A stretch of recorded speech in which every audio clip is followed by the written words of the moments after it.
8 दिसंबर की शाम को थोड़ी देर के लिए आए थे, जैसे कि लड़ाई शुरू होने के बाद में सिर्फ थोड़ी देर के लिए ही आते थे और शाम के समय गए 8 दिसंबर को, उसके बाद फिर लौट गए।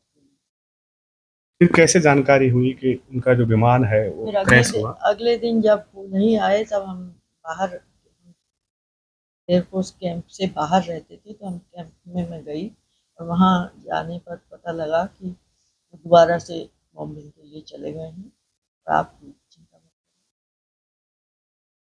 करिए। फिर थोड़ी देर बाद मुझे आके बताया गया, मैं एक और अधिकारी जिनके साथ में वो गए थे उन्हीं के घर पर थी, उन्होंने कहा कि जहाज हो गया है और उन लोगों ने चेक कर लिया है और वहाँ की जो लोकल अथॉरिटीज हैं वो।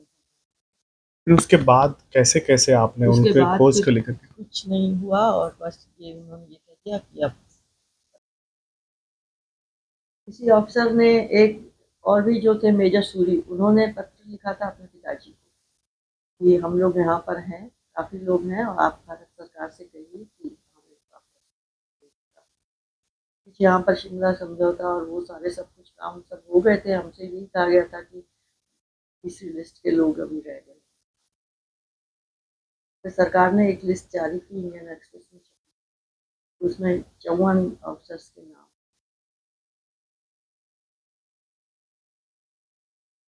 आप पाकिस्तान भी गए थे?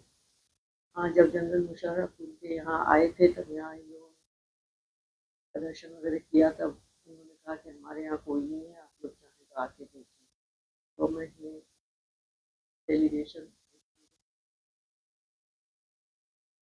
हाँ, जेलों में क्या हालात थे? मिले नहीं तो तो आप जेल में कहाँ-कहाँ? उन्होंने कुछ दिखाया ही नहीं हमें। लाहौर जेल सबसे पहले गए, वहाँ पे बाहर ही कुछ लोगों को बिठा रखा था और वो बताइए कोई है क्या इनके यहाँ, वो पीछे स्टैंड गन लेके खड़े हुए लोग, वो क्या बोलेंगे, लेकिन फिर भी हम लोगों को उन्होंने इशारों से बताया कि आपके लोग यहाँ नहीं है। वैसे सारी जेलों में ले गए और वहाँ पे रिकॉर्ड वगैरह जब हम लोगों ने मांगे, उर्दू में रिकॉर्ड थे, वो ट्रांसलेट करने वाला नहीं था। करीब काफ़ी पूरी जेलों में लेकर के, तो पूरी जेलों में गए थे, लेकिन वो उन्होंने सब कुछ इस तरह से कर रखा था कि बाहर से ही सब दिखा के और बात करके कि कोई नहीं है, कोई नहीं है हमारे यहाँ, कोई नहीं है, इस तरह से करके। और वो उन्होंने पूछा कि भाई इससे पहले कि कुछ लोगों ने, यही लिस्ट है और इसी में जो भी लोग जेल में आते हैं वही सारे रिकॉर्ड है। तो हमने पूछा कि जो पहले एक सेकंड लिस्ट में कुछ लोग आए थे उनके नाम दिखाइए, तो उनके नाम भी नहीं थे उसमें।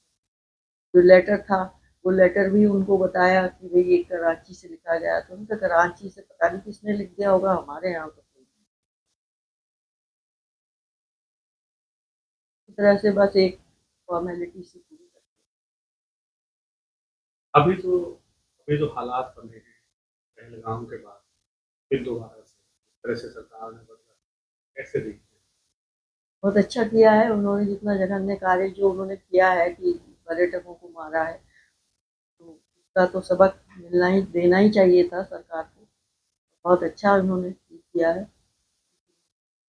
वक्त भी अगर किसी ने इसी तरह से किया होता तो आज भी कोई लोग जेल में नहीं। 54 साल हो गए, कैसी उम्मीदें हैं अभी अभी महसूस भी हो रही है? उम्मीद है, क्यों नहीं है उम्मीद। जब मैं जिंदा हूँ तो सरकार से अब क्या डिमांड करेंगे, क्या मांग कर सकते हैं? सरकार इस समय अलग माहौल में है, हाँ सरकार, देश भी अलग माहौल में हाँ है।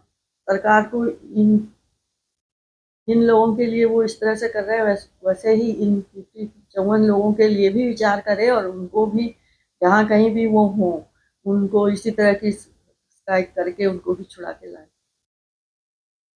तो उम्मीद है कि वो ऐसा सोचेंगे, अगर मन में थोड़ा सा भी तो जरूर कर सकते हैं।